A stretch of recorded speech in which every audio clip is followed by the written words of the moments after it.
सहरसा का जिक्र हो और ओवरब्रिज का मुद्दा सामने नहीं आए तो ठीक नहीं होगा, क्योंकि जब सहरसा की बात करते हैं तो यहाँ जाम की समस्या, तमाम तरह की कुछ न कुछ समस्या को लेकर के लोग सामने रहते हैं जब हम फील्ड में जाते हैं, लोगों से बात करते हैं। लेकिन जब ओवरब्रिज की बात आती है तो किसी न किसी रूप से सहरसा के रहने वाले हर वो इंसान जो सहरसा में रहते हैं, ओवरब्रिज ना होने के कारण जाम में घंटों फंसे होंगे। आज हमारे साथ बातचीत करने के लिए, सहरसा नाउ के साथ बात करने के लिए ओवरब्रिज के मुद्दा को लेकर के एक युवक जो लगातार आंदोलन कर रहा है पिछले काफ़ी समय से, हमारे साथ बात करने के लिए अभी मौजूद हैं सोहन झा जी। जी, सबसे पहले तो नमस्कार। सबसे पहले मैं आपके चैनल के माध्यम से जो भी हम इस आपके चैनल के श्रोतागण हैं उन सभी को प्रणाम करना चाहूँगा। सोहन जी, पहले तो हम जब सहरसा शिफ्ट किए और देखे तो यहाँ ओवरब्रिज का मुद्दा काफ़ी है। जो ओवरब्रिज नहीं होने के कारण क्या लगता है लोगों को, कितना तकलीफ है, पहले उसी से शुरुआत करते हैं। ओवरब्रिज नहीं बनने के कारण लोगों को कितना समस्या होता है? ओवरब्रिज नहीं रहने के कारण लोगों को बहुत सारी समस्याएं होती हैं। आप देख लीजिए, रोज का काम है, एक जिला का एक बहुत बड़ा मार्केट है और लगभग यहाँ पर आपको 150 पंचायत है, 400 लगभग गांव है और 400 गांव में घनी आबादी है और हर किसी को सहरसा शहर का ज़रूरत होता है। जैसे कि आपको यहाँ जितना भी सरकारी कार्यालय है, समाहरणालय है, अनुमंडल कार्यालय है, तो सरकारी जितने भी काम होती सब यही होना है। सदर अस्पताल, इलाज के लिए भी लोगों को यही आना है। तो सहरसा आना तो लोगों का रोज़ का काम है। तो जो लोग सहरसा आते हैं और वो इस जाम में नहीं फंसे, ऐसा संभव नहीं है। और एक बार जो इस जाम में फंस गया उसका सारा दिन बर्बाद हो जाता है। जाम, ऐसा क्या जाम रहता है जो पूरा दिन बर्बाद हो जाता है? शहर के बीचों बीच है ये ढाला, बंगाली बाजार। अब आधी शहर की आबादी उधर है पूरब तरफ, आधी आबादी है पश्चिम तरफ, और बीचों बीच रेलवे लाइन वो ढाला, और लगातार रेलगाड़ियों के आने जाने के क्रम में ढाला बंद ही रहता है, लगभग बंद रहता है। और एक बार जब ढाला गिर जाता है तो कम से कम 1 घंटा, सवा घंटा, 1.5 घंटा ढाला बंद रहता है। और ढाला बंद रहने के दौरान ढाला के दोनों ओर भारी जाम लग जाता है। लोगों को इस पार से उस पार जाने में भारी समस्याएं बनी रहती हैं, यहाँ तक कि पैदल भी लोग इस पार से उस पार जाने में असक्षम हो जाता है। अब उस जाम में जो फंस गया, जिसे उस पार जाना, आप मान लीजिए जैसे ढाला का जो पूरब दिशा का मार्केट है, उधर हाई स्कूल, मनोहर हाई स्कूल है, MLT कॉलेज है, RM कॉलेज है, बड़ा एक मार्केट है, बड़ा मोहल्ला है, घनी आबादी है, और उसी तरह इधर भी है। तो जब दोनों तरफ के लोगों को ज़रूरत पड़ता है, जैसे पश्चिम साइड समाहरणालय है, यहाँ सरकारी दफ्तर है, सरकारी दफ्तर सारी पश्चिम साइड है। तो जब लोग उधर से इधर आते हैं तो एक भ्रमण में फंस जाते हैं। और इस जाम में फंसने के बाद इस तरह लोग त्राहिमाम होते हैं कि जब भी चर्चाएं होती है कि पूरब बाजार, पश्चिम के लोगों को लगता है कि पूरब बाजार जाना है तो वो डर जाता है, और पूरब बाजार के लोगों को लगता है कि हमें सदर थाना जाना है या सरकारी कोई भी कार्यालय जाना है तो डर जाता है, बाप रे कैसे जाएंगे, हम तो फंस जाएंगे। एक शहर में, शहर छोटा सा शहर है, ये बहुत बड़ा है नहीं, इस साइड से उस साइड जाने के लिए लोग घबरा जाते हैं। हाँ, हम लोग तो देखिए लगभग 93 ईस्वी से हमारे दादाजी यहाँ घर बनाए थे, रिफ्यूजी कॉलोनी मेरा घर था। 93 ईस्वी से हम लोग यहीं रहे, यहीं पे पढ़े लिखे बड़े हुए। तो हम लोग का मित्र सर्किल हुआ करता था। अब पढ़ते थे मनोहर हाई स्कूल में, तो उधर का मित्र भी था, इधर का। तो हम लोग एक दूसरे से मिलने जाते थे उस साइड। भारी मतलब बहुत दिक्कत होती थी, रोज़ हम लोगों को साइकिल से जाते थे, ढाला के नीचे से टपते थे। तो एक मतलब आदत सा हो गया था कि जाना है तो ढाला के नीचे से जाना है, क्योंकि जब भी आते थे तो बंद रहता था। तो हम लोग बचपन से इस जाम को झेलते और देखते ही हुए बड़े हुए हैं। तो जो भी बच्चे यहाँ बड़े हो रहे हैं वो ढाला के जाम को देखते हुए बड़े हो रहे हैं। निश्चित सहरसा शहर का ऐसा कोई बच्चा नहीं होगा, चाहे वो 30 साल 40 साल पहले जन्म लिए हो, जो आज 40 साल उम्र के हो, चाहे आज से 10 साल पहले जन्म, सबके नज़र में वो जाम है। क्योंकि वो पढ़ने भी जाएगा तो उस जाम से रूबरू जरूर उसको होना पड़ेगा। सोहन जी, कोसी क्षेत्र बहुत अच्छा नेता भी दिया है, अभी के जो सांसद हैं वो भी हैं, आपके विधायक हैं, कई सारे बहुत अच्छे अच्छे नेता रहे हैं, एक ओवर ब्रिज नहीं बन पाया, क्यों? क्या लगता है आपको? देखिए, यहाँ हम लोग जहाँ तक देखे हैं तो पुराने कुछ नेता का नाम सुनते हैं, जैसे महिला कॉलेज बनवा दिया, हम रमेश झा जी थे उस समय में, इन सब नेताओं का नाम सुने जो हमारे जन्म से पहले की बात है। जब से हम लोग इस जाम को समझे हैं, लगभग 20 साल से इस जाम को हम लोग समझ रहे हैं, देख रहे हैं, तब से इस जनता के बीच में एक उम्मीद देखे हैं कि इस बार जो वो नेता होगा ना, जो विधायक होगा, हमारा सांसद होगा, वो शायद ओवरब्रिज बना देगा। लेकिन आज भी सहरसा के लोगों को एक अच्छे नेता का इंतजार है जो इस सहरसा को इस महाजाम से छुटकारा दिला देगा और बंगाली बाजार ढाला पर ओवरब्रिज बना देगा। तो इसका मतलब है कि कहीं ना कहीं एक अच्छा नेता, एक अच्छा जनप्रतिनिधि नहीं आया है। कैसे आप बोलेंगे? यहाँ अगर लोकसभा की बात करें तो मधेपुरा लोकसभा में आता है ये, यहाँ से पप्पू यादव सांसद रहे हैं, लालू यादव सांसद रहे हैं, शरद यादव सांसद रहे हैं, दिनेश चंद यादव प्रेजेंट में भी सांसद है, इससे पहले भी रहे। तो ये सब देश के पटल पर जो जिसका चेहरा दिखता है ये वैसे नेता है, और आप फिर बोल रहे हैं अच्छे नेता नहीं हैं। देखिए, पप्पू यादव जी का तो कार्यकाल मुझे याद है, अच्छा से याद है। जब वो सांसद बने थे, चुनाव लड़ रहे थे, तो उनका मैनिफेस्टो में था कि सहरसा को जाम मुक्त बनाऊंगा, बंगाली बाजार ढाला पर ओवरब्रिज जरूर बनवाऊंगा। और उनके कार्यकाल में हम भी ओवरब्रिज निर्माण के लिए आंदोलन करना शुरू कर दिए थे, उनसे पहले से कर रहे थे। तो उनके कार्यकाल में हमारा लगातार आंदोलन भी चल रहा था। हम लोग काफ़ी देखे हैं, कई नेता जो है वो बच्चे के भी कसम खाए हैं, राजनीति छोड़ने की बात, ये सब तो राजनीति में चलता रहता है। देखिए, आज आप जितने भी सांसद या विधायक की बात कर रहे हैं, जैसे शरद यादव जी थे, तो शरद यादव जी तो अब इस दुनिया में नहीं रहे, स्वर्गवासी हो गए। मैं उनके बारे में कुछ इस तरह की बातें भी नहीं करना चाहूँगा, लेकिन सच्चाई जो है कि शरद यादव जी भी अपने हर चुनाव में ओवरब्रिज निर्माण की बात कहे। वो जानते थे कि सहरसा वासी को ओवरब्रिज चाहिए, कष्ट है शहर में। एक बार मुझे याद है कि 2014 में, जिसमें पप्पू यादव जी यहाँ के सांसद बने थे, उस बार चुनाव के समय में बड़ी बड़ी मशीनें आई थी ओवरब्रिज के लिए, मिट्टी जांच वगैरह सब कुछ करवाया गया। आज जैसे ही चुनाव खत्म हुआ और वो चुनाव हारे, कहाँ गई मशीनें किसी को पता नहीं चला। यानी ये ओवरब्रिज का जो है ना मुद्दा, इसको जितने भी सांसद थे ये पता नहीं क्यों इसको मुद्दा बनाकर ही रखना पसंद किए। अगर मैं कभी कभी सोचता हूँ कि मैं एक आम युवा हूँ और मेरे साथ युवा रहते हैं, तो हम लोग सड़क पर आंदोलन करते हैं, और सड़क पर आंदोलन करके हमने अपनी आवाज़ को मुख्यमंत्री तक पहुँचाया, पथ निर्माण मंत्री तक पहुँचाया, और यहाँ के विधायक सांसद तक तो पहुँचाता ही रहता हूँ।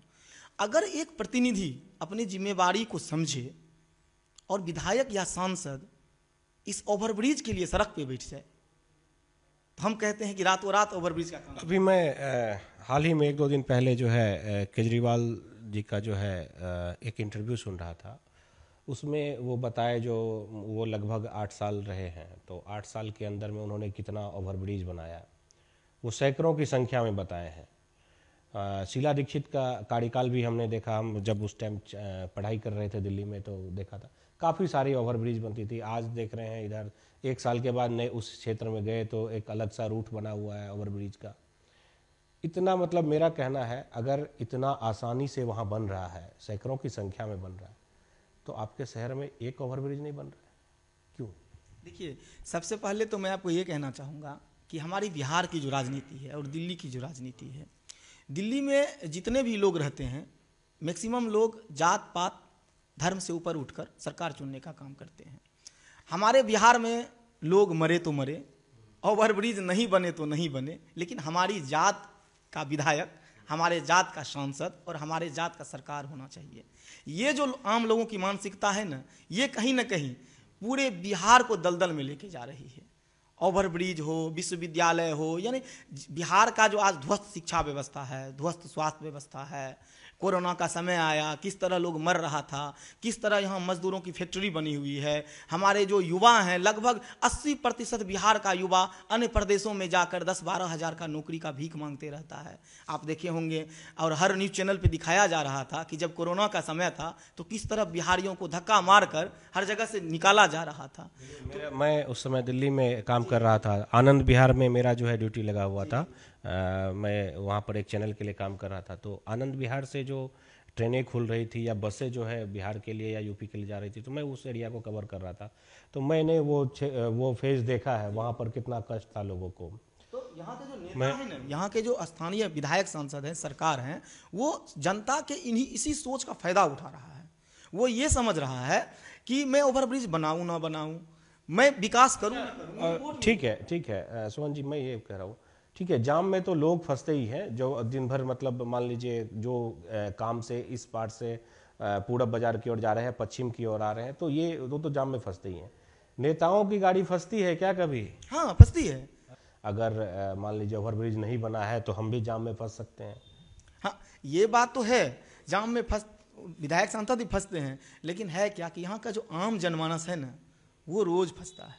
और ये विधायक सांसद तो दिल्ली पटना में अपना बड़ा बड़ा मकान बना रखा है, अपना एसी में बैठा रहता है, वो जाम में भी अगर फंसता है तो गाड़ी में एसी चल रहा होता है। लेकिन आम जनमानस जब गर्मी के उस महीना में कड़ी धूप में उसमें फंसा रहता है घंटों, वो पसीना चलता रहता है, लू लग जाता है, तो उसके कष्ट को विधायक सांसद नहीं समझ पाता है। अभी कुछ दिन पहले एक वीडियो बहुत वायरल हुआ था, यहाँ पर हमने भी अपने चैनल पे चलाया था, जो एक बच्ची जो है एम्बुलेंस में थी, ढाला जाम के कारण जो है वो काफ़ी देर जो है उस जाम में फंसी हुई थी। क्या था वो वाकया, आप इसमें? जी, वो लड़की नवहट्टा शाहपुर की रहने वाली थी। लगभग 23 से 24 वर्ष उस लड़की की उम्र हो रही थी। उसको ऑक्सीजन लेवल थोड़ा कम गया था शरीर में, सांस लेने में दिक्कतें हो रही थी। हमने उनके परिजन से मिला था, वो सारी बात बताए। तो जब उसे लेकर के आपको ढाला के पूरब साइड एक अस्पताल था, निजी अस्पताल ले जाना था, सदर से उसको रेफर किया गया था। तो निजी अस्पताल ले जाने के दौरान वो ढाला पर उस जाम में फंस गया, और जाम लगभग 45-50 मिनट जब जाम नहीं टूटा तो उस लड़की का दम बहुत ज़्यादा फूलने लगा, ऑक्सीजन लेवल शरीर में बहुत कम हो गया। उसके परिजन जो थे वो घबरा गए कि अब क्या होगा। तो उन्होंने अंतिम में निर्णय लिया और उसको लड़की को बाहर निकाल के उस मरीज को चादर में लपेट करके और ढाला के नीचे से टपाने का प्रयास किया। और हॉस्पिटल जाते जाते इतनी देर हो गई थी कि उसका ऑक्सीजन लेवल इतना गिर गया कि वो जान गंवा दी। और ये पहली घटना नहीं है, इस तरह की घटनाएं आए दिन होती रहती है। आपको आज से 1.5 साल लगभग पूर्व जेडीयू के एक नेता है हमारे सहरसा के, अमरदीप शर्मा जी, उनका एक 2.5 साल का बच्चा जो एम्बुलेंस में था और एम्बुलेंस में लगभग 1.5-2 घंटा फंसा रह गया, और वो बच्चा का 1.5 घंटा, और वो बच्चा की दुखद मृत्यु हो गई थी। हमने उस बच्चे की मृत्यु पर इस सहरसा में शंकर चौक पे बैठा था, भारी संख्या में युवाओं को साथ कर बाजार बंद कराने का प्रयास किया था, जिसमें यहाँ के प्रशासनिक पदाधिकारियों द्वारा मुझे गिरफ्तार करके जेल भेजा गया था। यानी आवाज भी अगर उठाते हैं तो केस, और लगभग 6 से 7 FIR मेरे ऊपर किया गया है। मैं उस पर भी आऊँगा, मेरा है उसमें, मैं उस पर आता हूँ। पहले तो समस्या की बातें हो गई जो लोगों को, लेकिन अब ये है जो प्रयास कितना किया गया। यहाँ पर लालू यादव जी सांसद रहे, पप्पू यादव जी रहे, शरद यादव जी रहे, बड़े बड़े चेहरे यहाँ पर रहे, अभी दिनेश यादव जी भी हैं, अच्छे नेता में अगर हैं, तो प्रयास कहाँ कमी रह गया? क्या वजह है जो आप अभी तक मतलब ओवरब्रिज नहीं बना पाए? देखिए, यहाँ जो ऐसे तो बिहार की राजनीति की बड़ी पृष्ठभूमि रही है, कोसी की धरती, सहरसा जिला, मधेपुरा लोकसभा, लालू यादव जी, शरद यादव जी, पप्पू यादव जी, ऐसे बड़े बड़े दिग्गज नेता बिहार के। अन्य शरद यादव जी तो अन्य राज्य के रहने वाले थे, जो यहाँ से अपनी राजनीतिक पृष्ठभूमि तैयार किए थे। ये लोग सहरसा की समस्या को समझे, इस जाम की समस्या को समझे, पेपर में बयान देते रहे, लेकिन कभी धरातल पर इसका प्रयास नहीं किए थे। क्योंकि जब हम लोग ओवरब्रिज को लेकर के आगे बढ़े थे तो हमने देखा कि वहां कोई कहीं कागजी प्रक्रिया नहीं हुई थी। पथ निर्माण या पुल निर्माण विभाग में इसका कोई साक्ष्य नहीं था। नेताजी, आप कैसी बात कर रहे हैं? कई बार तो सुने हैं जो यहाँ पर शिलान्यास हुआ है, बड़े बड़े नेता आकर के उसका रिबन काटे हैं, जो यहाँ ओवरब्रिज बनेगा। शिलान्यास तो हुआ, लेकिन फीता काटने के बाद वो ये भूल गए कि इसका कुछ कागजी प्रक्रिया भी होगा, तब जाकर ओवरब्रिज बनेगा। शिलान्यास चुनाव के समय में किया गया, चुनाव लड़ा गया, और फिर ओवरब्रिज को पूर्ण तरह से सांसदों द्वारा भुला दिया गया।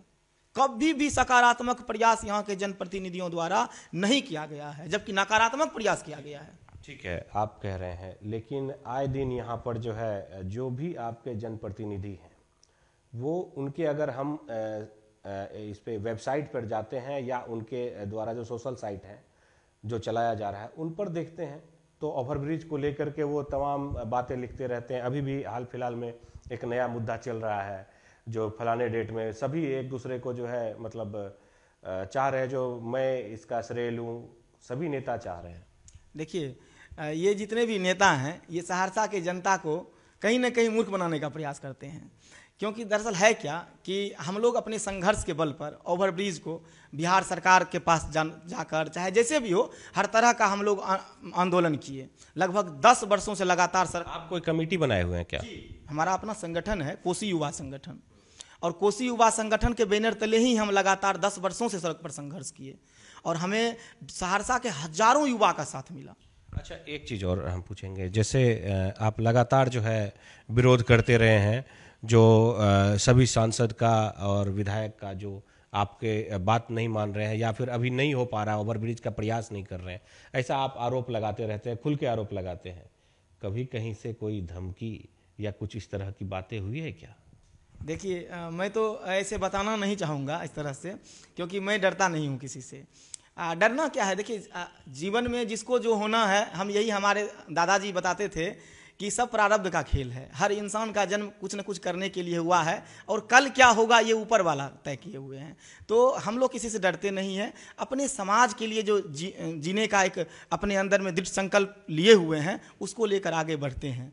तो ऐसी बात नहीं है, कभी कभी कुछ लोग ऐसे प्रलोभन दिए कि इस मुद्दा को छोड़ दो, इस मुद्दा से पीछे हट। धमकी नहीं, प्रलोभन हुआ। धमकी हमें कहीं से नहीं मिला, प्रलोभन मिला। जैसे हम लोग एक बार हस्ताक्षर अभियान करा रहे थे यही शंकर चौक पे, तो कुछ ऐसे हमारे दुकानदार बंधु थे आसपास के जो आकर के प्रलोभन देते थे कि एक बार सोहन जी चलिए हमारे साथ बैठिए, हम लोग मतलब जो कहिएगा वो होगा, लेकिन इस मुद्दा को आप प्लीज छोड़ दीजिए। तो इस तरह से प्रलोभन आया, धमकी तो कभी नहीं आया। धमकी नहीं आया। मामला कहाँ अटका हुआ है, क्या लगता है, क्या वजह है जिस कारण से कुछ, जैसे सुनने में कई सारी बातें आती है, क्या कागजी कार्रवाई में या प्रयास में कमी रही या फिर किसी को बचाने का प्रयास के कारण जो है ओवरब्रिज नहीं बन पाया अब तक? देखिए, यहाँ ओवरब्रिज नहीं बनने का मुख्य कारण यही है कि मान लीजिए जैसे एक गांव है और उस गांव में 2-4 जमींदार हैं और गांव की जनसंख्या 5000 है, तो वहाँ पर जो 4900 कुछ लोग हैं वो सामान्य परिवार से है।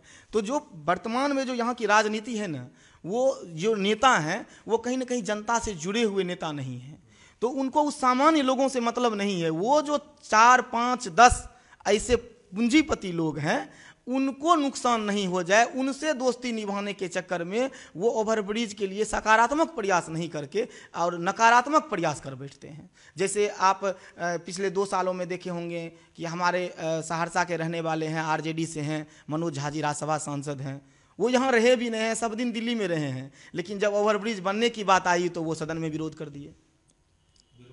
जी, एकदम उनका वीडियो है, बशर्ते कि उनका हमने विरोध किया था, हम भी खुद काला पट्टी बांध कर डाई ढाला पर उतर के विरोध प्रदर्शन किए थे उनके खिलाफ। चेतन आनंद जी हमारे सहरसा जिला के रहने वाले हैं, विधायक कहीं और से हैं, लेकिन उन्होंने भी विरोध कर दिया ओवरब्रिज का, विधानसभा में विरोध कर दिया। ललन सराफ जी रहने वाले मधेपुरा के हैं, हमारे सहरसा के लोगों की समस्या से उनको कोई लेना देना नहीं है और उन्होंने विरोध कर दिया।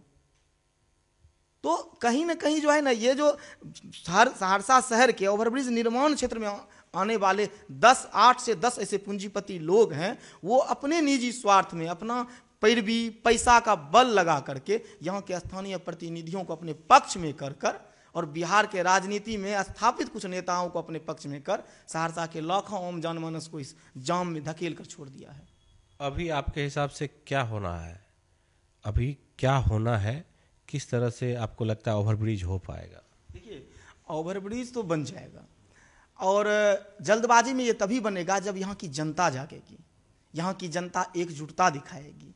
क्योंकि कहीं ना कहीं देखिए, आज 2.5 साल से ऊपर हो गया ओवरब्रिज निर्माण को कैबिनेट से स्वीकृति मिला हुआ, राशि मिला हुआ, टेंडर प्रक्रिया में गया, नापी हो चुका था, चिन्हित हो चुका था, जमीन अधिग्रहण का काम शुरू हो चुका था। लेकिन है क्या कि हमारे जो स्थानीय प्रतिनिधि हैं, ये जो कुछ पूंजीपति लोग जो बिहार में कुछ स्थापित सत्ता में बैठे लोगों को अपना पक्ष में कर लिया है, ये लोग अपना पैरवी का बल लगाकर उस पुल निर्माण निगम के पदाधिकारियों पर दबाव बनाकर निर्माण कार्य को रोके हुआ है, टेंडर प्रक्रिया पर बाधा डाले हुआ है। अभी एक बार टेंडर होना था, उसको कैंसिल करवाया, और यहाँ के जो प्रतिनिधि है वो आम जनता को ऐसे गुमराह करते हैं न्यायालय के नाम पर, जबकि ये बात साबित हो चुकी है कि न्यायालय कभी भी ओवरब्रिज निर्माण में बाधक नहीं बनी है, कभी स्टे नहीं लगाई है और टेंडर प्रक्रिया को रोकी हुई है। अब तो आप राजनीतिक पार्टी से भी हैं, अब क्या उम्मीद है?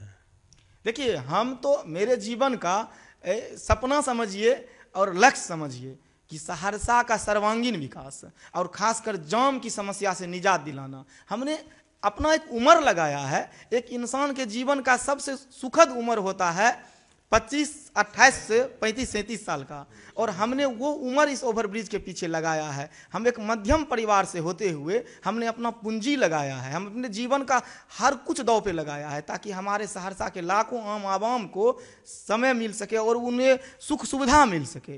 तो ओवरब्रिज तो हम बनवा के रहेंगे। आपसे बात करना चाहते हैं, कुछ छोटे छोटे वर्ड बोलेंगे, आपको एक सेंटेंस में ही जो है उसको लगभग बता देना है। सहरसा को आप कैसे देखते हैं? वर्ड सहरसा। शहर जैसा, अभी बना नहीं है पूर्ण रूप से शहर, शहर जैसा। चलिए, अच्छा है। तारा स्थान, वो तो विश्व पटल पर है, तारा माई को कौन नहीं जानते हैं, और सहरसा जिला का तारा स्थान विश्व पटल पर जाने जाते हैं। मत्स्यगंधा, ये एक दार्शनिक स्थल है जिसे बेहतर पर्यटन स्थल बनाने का काम किया जा रहा है। रेलवे ढाला, ये बहुत बड़ा श्रापित और सहरसा का सबसे बड़ा समस्या। चलिए, ये भी अच्छा रहा। मंडन मिश्र, मंडल मिश्र के नाम से तो हमारा सहरसा ही नहीं, महिषी ही नहीं, ये देश भी जाना जाता है, क्योंकि विश्व में प्रसिद्ध है मंडल मिश्र, हमारे ज्ञान की भूमि रही है उनकी भूमि। मजदूरों का पलायन, बिहार, पूरा बिहार ही मजदूर का फैक्ट्री है, और पूरे बिहार के हर जिला से लगातार हर रोज लाखों मजदूरों का पलायन होता है। दिनेश चंद्र यादव, अगर ओवरब्रिज नहीं बना तो शायद सबसे कलंकित सांसद में गिने जाएंगे। चलिए, आलोक रंजन, किस्मत का नेता, भाग्य के विधायक। भाग्य के विधायक, चलिए ठीक है। तो फिर सहरसा का सबसे अच्छा नेता आप किसको मानते हैं? Last question. हम लोग इतिहास में पढ़े हैं अपने जन्म से पहले की, हमारे बड़े बुजुर्ग कहानी कहते हैं कि रमेश झा जी जो उस समय में आजकल लोग, पहले हम लोग बच्चा थे तो लोग तो वर्तमान में जब से हम देख रहे हैं, अगर एक अच्छा नेता, अच्छा प्रतिनिधि सहरसा को मिला होता तो हम लोग इस तरह आंदोलित नहीं मिला, एक ओवरब्रिज के लिए सहरसा नहीं तरस रहा होता। चलिए, बहुत अच्छा, बहुत अच्छा रहा। अभी सोहन झा जी से बात हुई, सहरसा के जो खास मुद्दा है जिस पर हम लोग बात करने के लिए आज आए थे, ओवरब्रिज का मुद्दा, किस तरह से सहरसा के लोगों के लिए जाम की समस्या से जो है रोजाना जूझते हैं यहाँ पर लोग, उन पे काफ़ी खुल के बात हुई। इन्होंने वर्षों से इस पे जो है काम किया है, आंदोलन किया है, जो सहरसा में किसी तरह जो है यहाँ पर ओवरब्रिज बन जाए। हम भी उम्मीद करते हैं तो जल्द ही यहाँ पर ओवरब्रिज बने और लोगों को जाम से मुक्ति मिले। सहरसा 9 के लिए सहरसा से मथुरेश यादव।